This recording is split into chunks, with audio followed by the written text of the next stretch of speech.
स्वागत है आपका परीक्षा स्टडी 24 यूट्यूब चैनल पर। दोस्तों, आज हम आपको डीएलएड प्रथम सेमेस्टर के विषय सामाजिक को कराएंगे। जो छात्र नए हैं चैनल को सब्सक्राइब कर लें, घंटी वाले बटन को दबा लें, जिससे नेक्स्ट आने वाली वीडियो की नोटिफिकेशन आपको मिल सके। ठीक है, तो पहली वीडियो हम करा चुके हैं। जिन छात्रों ने सामाजिक की पहली वीडियो नहीं देखी है उसे देख लें। ठीक है, उसमें इतिहास के बारे में हमने समझाया था आपको और इतिहास के जानने के स्रोत। ठीक है, तो आज हम पहले कराते हैं नदी घाटी सभ्यता कराएंगे। इससे पहले हम आपको कराते हैं कुछ टॉपिक। आपका ये रह गया है आदि मानव से आधुनिक मानव तक की विकास की प्रक्रिया में शारीरिक परिवर्तन, यानी मानव में परिवर्तन किस प्रकार हुए इसे समझ लेते हैं। ठीक है, मानव शास्त्रियों के अनुसार लगभग 2 करोड़ वर्ष पूर्व मानव विकास की प्रक्रिया प्रारंभ हुई थी। ठीक है, इस समय उनमें कुछ महत्वपूर्ण शारीरिक परिवर्तन आए थे, जैसे दोनों पैरों पर खड़े होकर सीधा चलना, अंगूठे के कारण वस्तुओं को पकड़ने की क्षमता का विकास होना, जिससे महत्वपूर्ण कार्यों को कर लेना, मस्तिष्क के आकार एवं क्षमता में विस्तार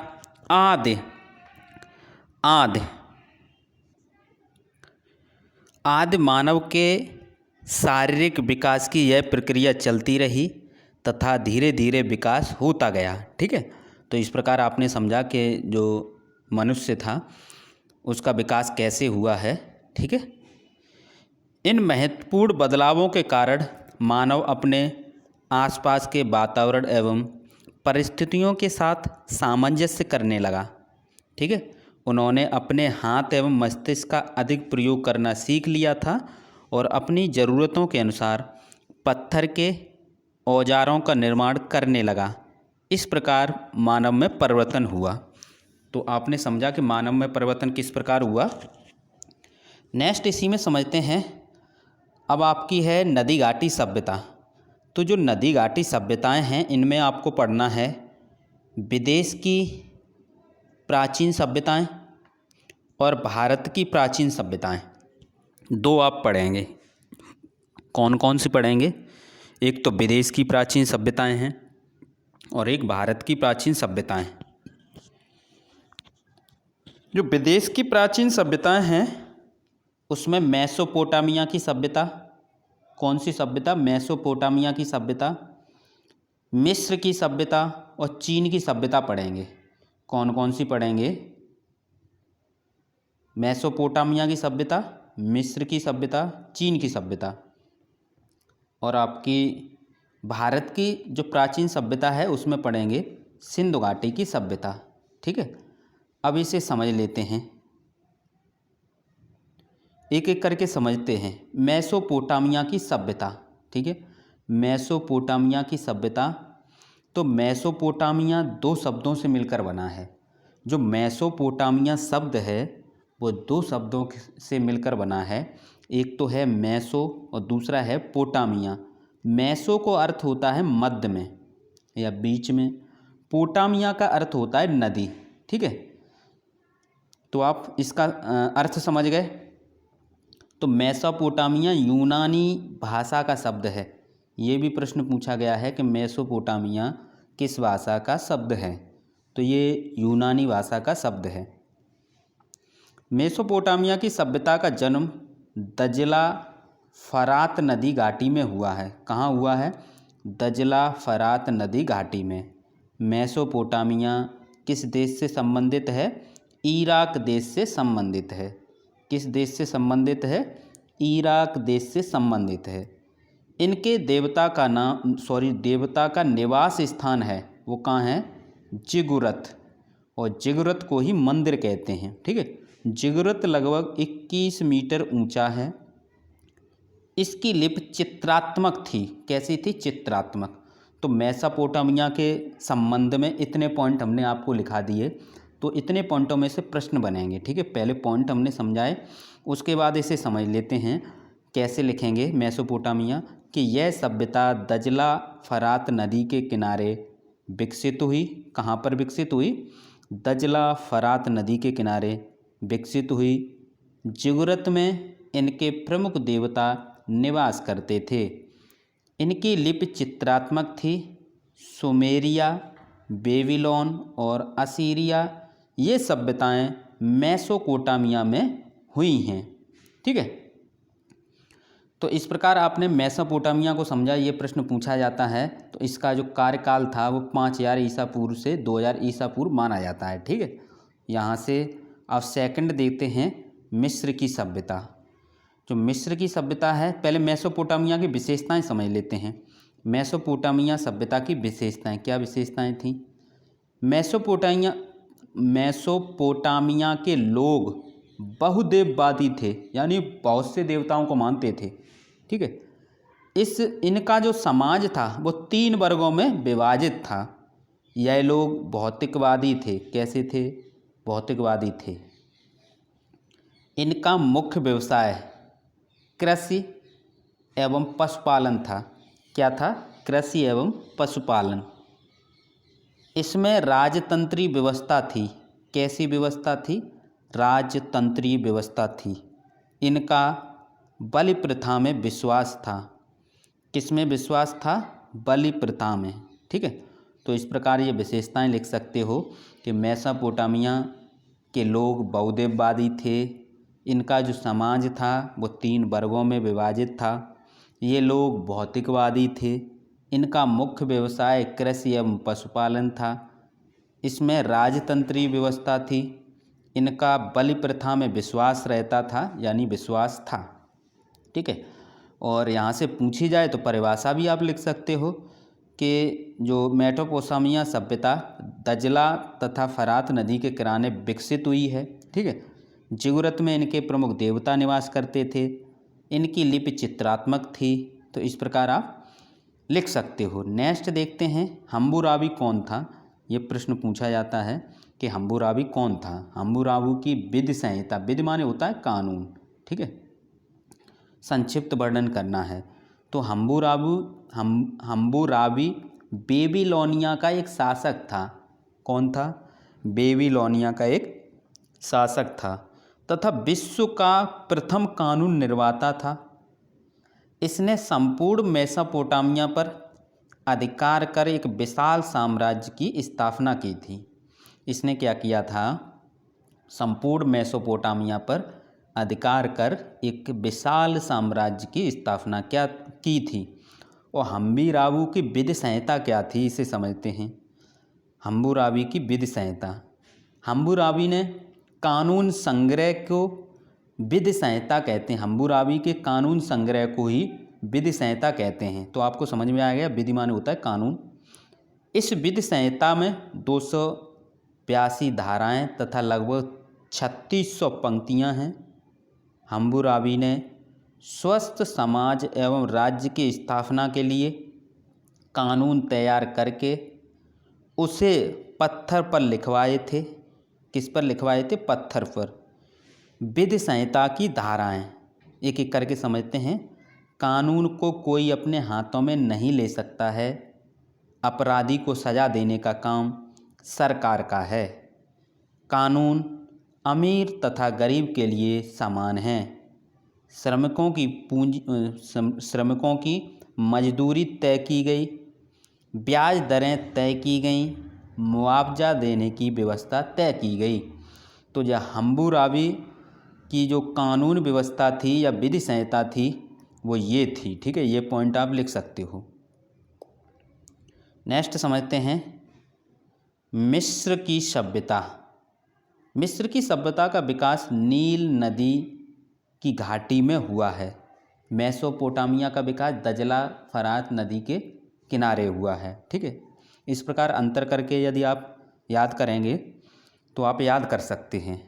वीडियो को अपने दोस्तों में तथा डीएलएड ग्रुपों में शेयर कर दें। सभी छात्र अभी शेयर करें और चैनल को सब्सक्राइब कर लें। आपकी हमने विज्ञान करा दी है, ठीक है। कंप्लीट विज्ञान करा दी है, बाल विकास करा दिया है कंप्लीट, बाल विकास कंप्लीट करा दिया है, ठीक है। विज्ञान, बाल विकास, गणित, ये विषय आपके कंप्लीट हो गए हैं। गणित में एक टॉपिक आपका रह गया है मेंसुरेशन वाला, ठीक है। और धीरे धीरे हम आपको कंप्यूटर, संस्कृत, जितने भी विषय हैं वो सभी करा देंगे। तो वीडियो को अपने दोस्तों में ज़रूर शेयर कर दिया करें। समझते हैं। मिस्र की सभ्यता का विकास नील नदी की घाटी में हुआ था, इसलिए इस सभ्यता को नील नदी की देन तथा नील नदी घाटी की सभ्यता भी कहा जाता है। नील नदी मिस्र के 50 किलोमीटर चौड़े, 800 किलोमीटर लंबे भू क्षेत्र को उर्वर बनाती है। यह उपजाऊ मिट्टी तथा सिंचाई की सुविधा प्रदान करती है, इसलिए मिस्र की सभ्यता को नील नदी का वरदान कहते हैं। क्या कहते हैं? नील नदी का वरदान कहते हैं। पिरामिड मिस्र देश में हैं। पिरामिड मिस्र के राजाओं के मकबरे हैं। इनमें शवों के साथ साथ प्रयोग में आने वाली इनकी बहुमूल्य वस्तुओं को भी रखा जाता था। इन पिरामिडों की दीवारों पर कई प्रकार के सुंदर चित्र हैं, जिनसे मिस्र की सभ्यता से संबंधित कई प्रकार की जानकारियाँ प्राप्त होती हैं, ठीक है।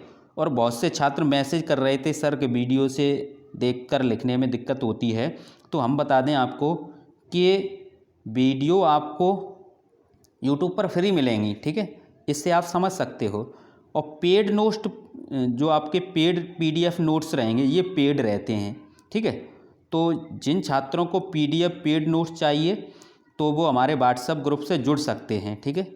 इसके लिए क्या है, एक सहयोग राशि रहती है जो पेड ग्रुप से जुड़ते हैं।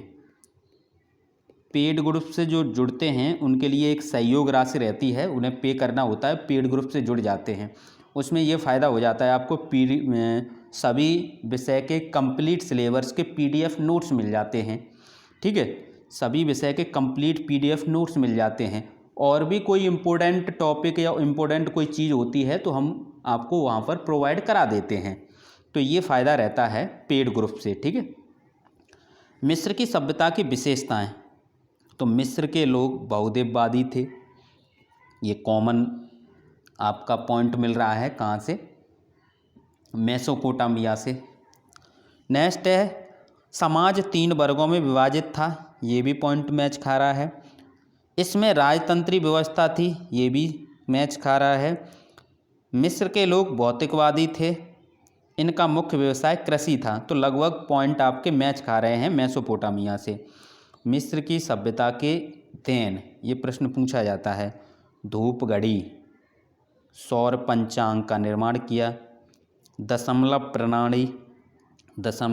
प्रणाली, वर्णमाला, कलम आदि का आविष्कार किया। ममी का निर्माण रसायन विज्ञान की महत्वपूर्ण देन है। शिल्पकला तथा मूर्तिकला में और मूर्तिकला में योगदान है। तो इस प्रकार ये पॉइंट लिख सकते हो। नेक्स्ट है आपका इसमें गीजा का पिरामिड। इस पिरामिड का निर्माण लगभग 2650 ईसा पूर्व में सम्राट सियोफ द्वारा कराया गया था। यह पिरामिड 13 एकड़ ज़मीन पर फैला हुआ है। इसमें 2.5 टन वजन के लगभग 23 लाख पत्थर लगे हैं। इसकी लंबाई 755 फीट और ऊंचाई 80 फीट है। इस पिरामिड को बनाने में 20 वर्षों का समय लगा, जिसमें लगभग 1 लाख मजदूर काम करते थे। तो ये गीजा के पिरामिड के बारे में लिख सकते हो। स्फिंक्स की मूर्ति का सिर मनुष्य का व शेष शरीर शेर का है। पत्थर को काटकर बनाई गई यह मूर्ति लगभग 13 फीट 8 इंच की है। नेक्स्ट है चीन की सभ्यता। यह सभ्यता वांगो नदी के किनारे विकसित हुई। सॉटन के कपड़े तथा वांस पर लिखना सबसे पहले चीन ने ही शुरू किया था, चीन के लोगों ने शुरू किया था। कागज़ का आविष्कार सर्वप्रथम चीन में हुआ था। मुद्रण कला के आविष्कारक चीन के लोग हैं। चीन के लोग कांस्य से बने बर्तन में भोजन करते थे। चीन की नदी को चीन का शोक क्यों कहते हैं? बाढ़ के कारण हुआंगो नदी अपना धरातल बदल लेती है, यानी अपना रास्ता बदल लेती है और घरों में पानी भर जाता है, चारों ओर तबाही हो जाती है, इसलिए इस नदी को चीन का शोक कहते हैं। ठीक है। चीन की सभ्यता की विशेषताएं। चीन के लोग अपने पूर्वजों तथा राजाओं के उपासक थे।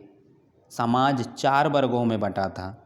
इसमें राजतंत्री व्यवस्था थी, ये पॉइंट कॉमन है। ये लोग भौतिकवादी थे, ये भी पॉइंट कॉमन आ रहा है। इनका मुख्य व्यवसाय कृषि एवं पशुपालन था, ये भी पॉइंट आप कॉमन लिख सकते हो। कुछ पॉइंट ऐसे ही कॉमन होते हैं जिन्हें आपको सभी में यूज कर सकते हो, जो भी सभ्यताएं हैं। चीन की सभ्यता की देन: कागज, स्याही, छपाई का आविष्कार,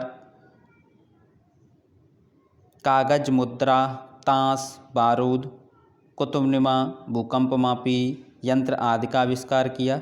चीन ने सर्वप्रथम प्रतियोगिता परीक्षाओं का संचालन प्रारंभ किया।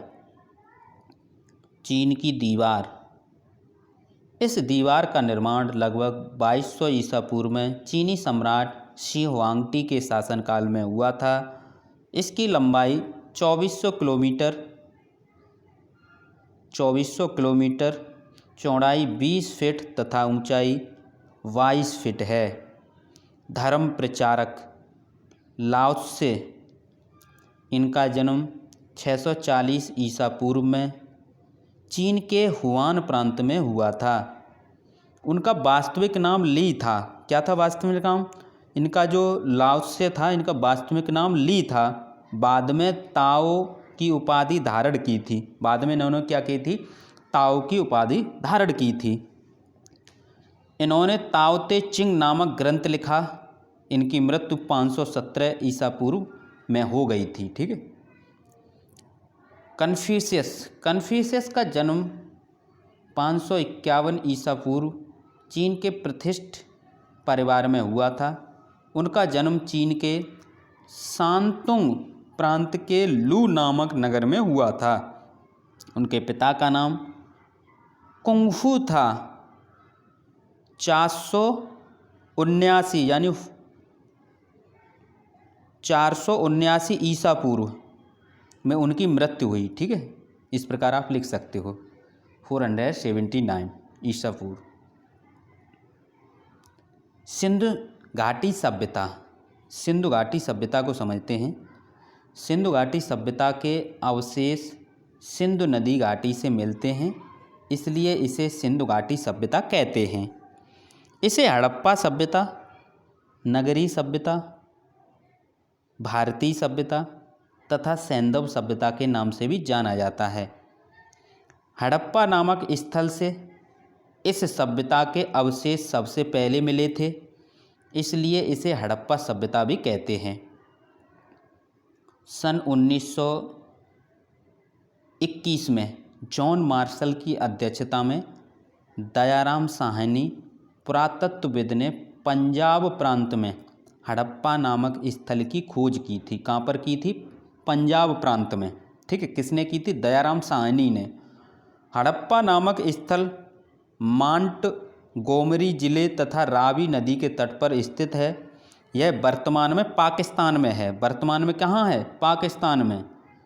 इस स्थल के अवशेषों के अध्ययन से पुरातत्वविदों को ज्ञात हुआ कि यह एक नगरी सभ्यता के अवशेष हैं। किसके? नगरी सभ्यता के अवशेष हैं। ठीक है। सिंध प्रांत में एक और गांव मिला जिसको लोग मोहनजोदड़ो कहते थे। मोहनजोदड़ो का मतलब है मृतकों का टीला। ये प्रश्न पूछा जाता है, मोहनजोदड़ो का मतलब क्या है। यहाँ से भी नगरी सभ्यता के अवशेष मिले हैं। सिंधु सभ्यता के कुछ क्षेत्र वर्तमान में कहाँ हैं ये देख लेते हैं। हड़प्पा पाकिस्तान में, मोहनजोदड़ो पाकिस्तान में, कालीबंगा राजस्थान में, लोथल गुजरात में, रोपड़ पंजाब में, दायमाबाद महाराष्ट्र में। ठीक है।